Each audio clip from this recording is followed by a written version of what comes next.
علیکم۔ بناؤ کا کام کرنے والے اور بگاڑ کا کام کرنے والوں میں کیا فرق ہوتا ہے؟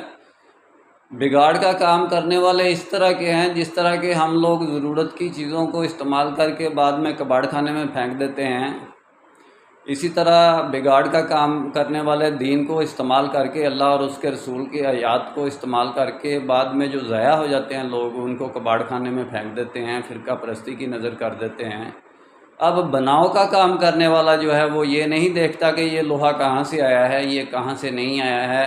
اس نے ہر قسم کا لوہا اکٹھا کر کے بھٹی میں ڈالنا ہے اور اس کو پگھلا کے پھر لوہا بنا دینا ہے۔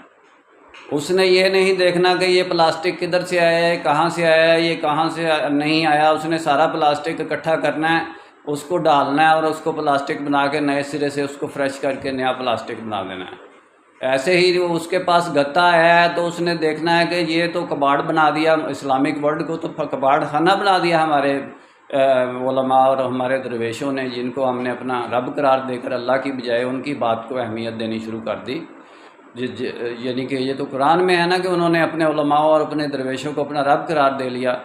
قرآن میں پہلی امتوں کے بارے میں ہے تو ہمارے بارے میں ظاہر ہے، جب ہم پہلی امتوں والا عمل کریں گے تو ہمارے بارے میں بھی وہ آیت ہوگی، وہ کہیں بھاگ تو نہیں جائے گی۔ اس کا عمل اگر ہمارے سے ملتا ہوگا تو ہمارا ہی عمل ہوگا، وہ ہمیں ہی اللہ تعالیٰ نے وہ فرمایا ہوگا، بلکہ فرمایا ہوا ہے۔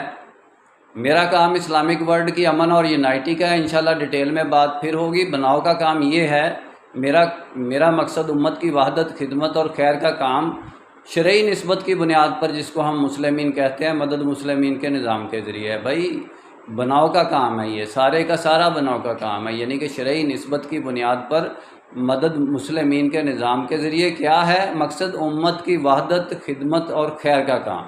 یہی میرے فارم پر لکھا ہے، انشاءاللہ ڈیٹیل میں بات پھر ہوگی۔